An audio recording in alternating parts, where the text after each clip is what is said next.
You either use the internet for fun or you use the internet to grow. You're here to grow. Welcome to TRS Clips. You know something my generation doesn't know at all? I won't say at all, people are getting to know about it, is Indira Gandhi's kind of grey legacy. That's how I look at it. And it is a grey legacy, right? Sure, there's always a mixed bag for every leader, really, if you ask me. But grey legacy, in what sense would you think that she was successful, highly successful in some cases, and then also was a dictatorial leader that way? Yes, pretty much. I can't add much more to that other than, I mean, we've had some sick people on the show who look back at her in a very negative way. We've had people who look back at her fondly. A lot of older women look back at her fondly. So my outcome, my download is that it's a little grey. But I think someone like you... It is. So I was a young reporter. I just started off when she was assassinated within a year and a half of my starting off as a journalist. 1984 riots is something that I didn't witness it, but of course I was reading it and I was hearing it from fellow reporters in Delhi, all that. So that was her bad legacy. I mean, there were a couple of mistakes that she made, big mistakes. One was the imposition of emergency against all her instincts. And I would think from the literature that is available and the people that I have spoken to, that she became isolated. She was completely cordoned off by her son, Sanjay Gandhi, and some of her inner circle people. You'll have to give complete context here. Why don't you do like a quick story of Indira Gandhi? She became Prime Minister under unfortunate circumstances when Lal Bahadur Shastri, as her second Prime Minister, died in Russia. Mysteriously in harness. And in January 1966, she became the Prime Minister. The Congress Party stalwarts, leaders in the Congress Party, they were, old style leaders with not mass-based but organizational control. They thought they will be able to control her. So she was actually at one point in time called Gungi Gudiya. You would have heard this if you have read the literature, that she was a dumb doll, to translate it in English.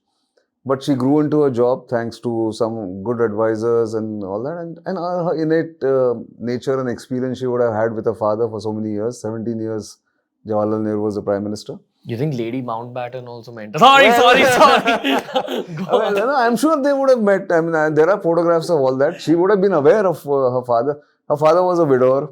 And I think he didn't think of what people would think. I mean, now those photographs are coming out. He lighting a cigarette of Lady Mountbatten or laughing with her. All those pictures have come out. He got that swag. He had. I mean, of course, he was handsome. He was a Kashmiri and fair from what I've seen. But that is something that she had I won't say a very successful marriage. Indira Gandhi herself, but I think political grooming was excellent, and therefore she grew into a job. And by 1969, she had come into her own and had become her own person in taking decisions. 1971 was her highest kind of achievement and glory days.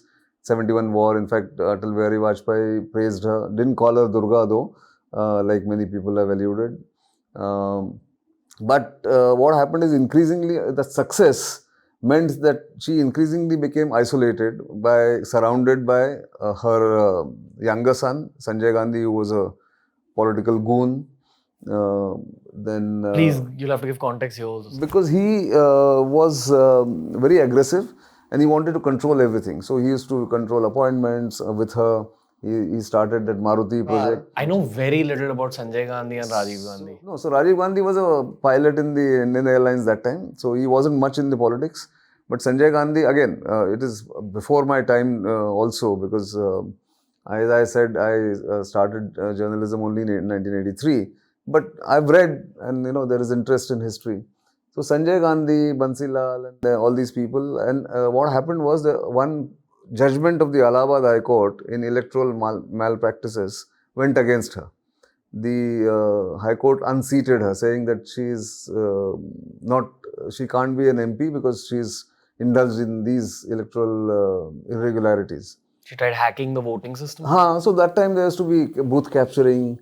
we didn't have EVMs that time, the electronic voting machines. So there used to be these boxes where you would put the paper ballots, and booths were sort of there, large booths, where you could isolate that booth and get your own supporters or your own people to just put in paper ballots in your name and do that isolated way or without anybody knowing. Or even with somebody knowing, you just put in the paper. So that used to be called booth capturing. It was an art of the political parties. Whoever was the Bahubali would be able to do that. So we have come a long way from there.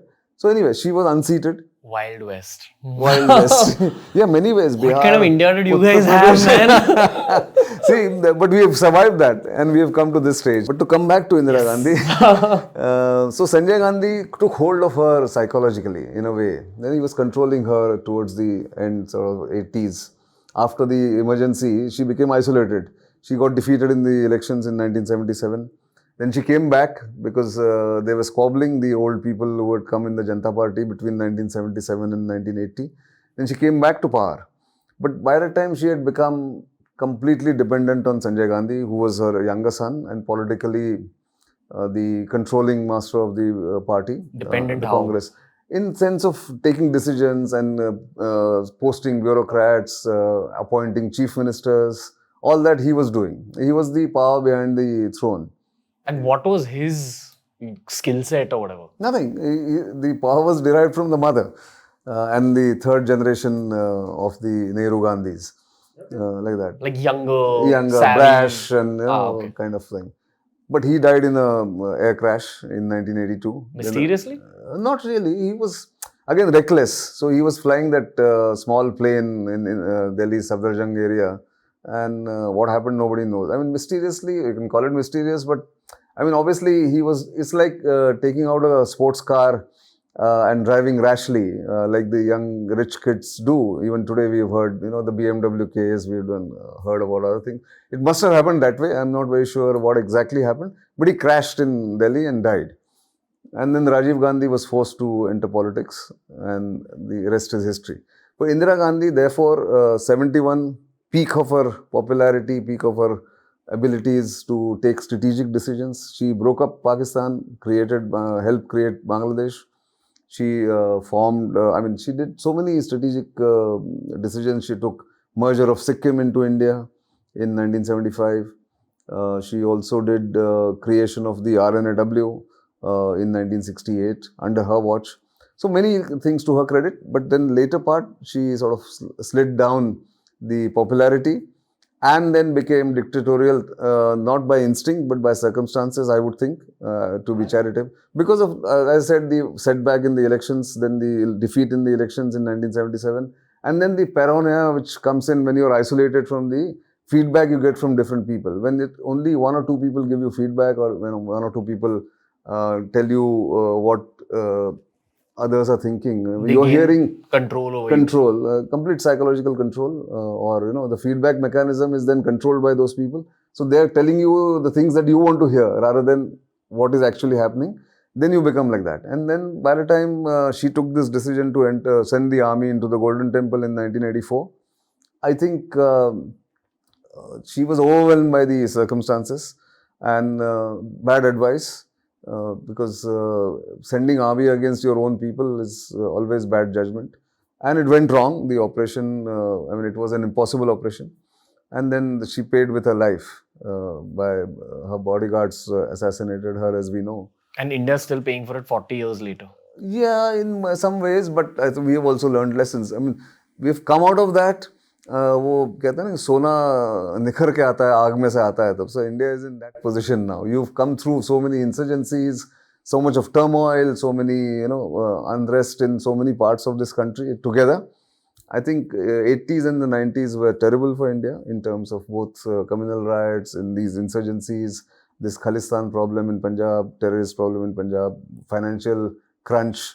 We've come through all that. So I think this generation is lucky in that sense. This whole thing about Manmohan Singh opening up the economy in 1993, my question was always, why didn't it happen in 73 or 63 or 53? Because Nehru adopted what is called the commanding heights of socialism model from the Soviet Union. And Indira Gandhi continued it. I mean, she had the legacy of her father to continue, but also probably pressure from the Soviet Union. That's one, and also, that it was easy to mislead people or keep people under control by saying, we are giving Garibi Hatao. Her slogan in 1971 elections was Garibi Hatao.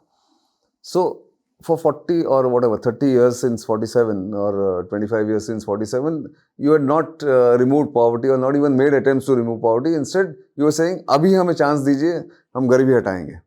That was the political game that was being played, that you keep as many people poor so that you can control them as vote banks, you get them. That was the policy at that point in time. Empty slogans. Lack of money means lack of education. Exactly. Lack of education means controllable. Empowerment, there was no empowerment. I mean, you don't take informed decisions then. Then you go like cattle, whoever tells you. That's exactly what used to happen. But again, credit to Narasimha Rao as Prime Minister. Of course, forced by circumstances to open up the economy. And while most of the credit goes to Manmohan Singh in popular imagination or in popular literature, without the political backing and political support of Prime Minister Narasimha Rao, this wouldn't have happened. New clips released at the same time that a podcast releases. This is TRS Clips. Make sure you subscribe.